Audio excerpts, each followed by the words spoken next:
Okay, so in this first hand, there is a limp, a small raise by an old guy, and my student is next to act, and she actually ends up folding, but I want to talk about this situation nonetheless, because this is just one of those spots that a lot of players, they fold here with a large chunk of their range, and then they just move on with their life.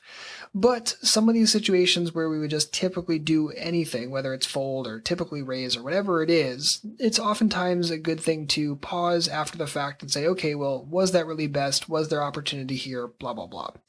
So at this point, we're a couple orbits into the session, and my student had been very, very tight at this point. And just remember, we're playing live. She's a female. She's playing on the tighter side of the spectrum. Think about how players are typically going to react to her if she decides to 3-bet. Okay, the other piece of the information here is that this old guy had raised over a limper in a previous hand, and he had chosen a more normal large raise size. So instead of isolating the limper to 8, I think he isolated to like 12 or 15 or something like that. And this is a very, very important thing that I'm always on the lookout for when it comes to figuring out what people value their hands at, right? Does $8 mean it's aces and I'm really desperately trying to make sure I get a call?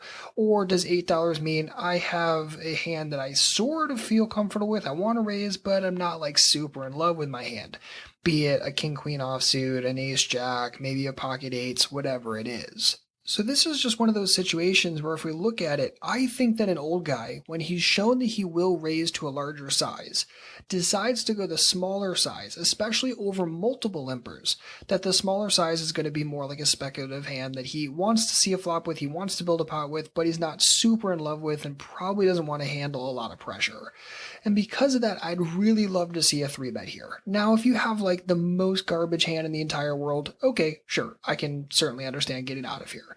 But this is a situation where the old guy is going to fold a ton of the time. Seat 4 and seat 5 are going to fold a ton of the time. This is not the kind of table where there's a lot of limp re-raising or like limp super stickiness at this point in the game.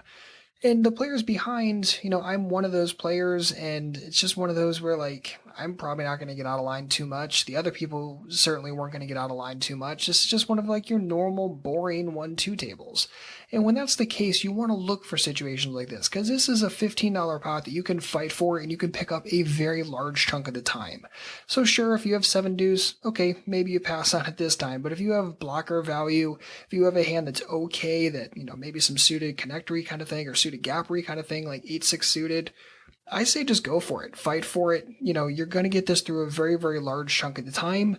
And I think this is totally worth fighting for. But, my student does decide to fold and moves on. But again, this is one of those situations where if we look at it after the fact, it's like, oh, well, this is probably a pretty great situation just to 3-bet up to something like 39, go for it from there, and pick up the pot a very, very large chunk of the time uncontested.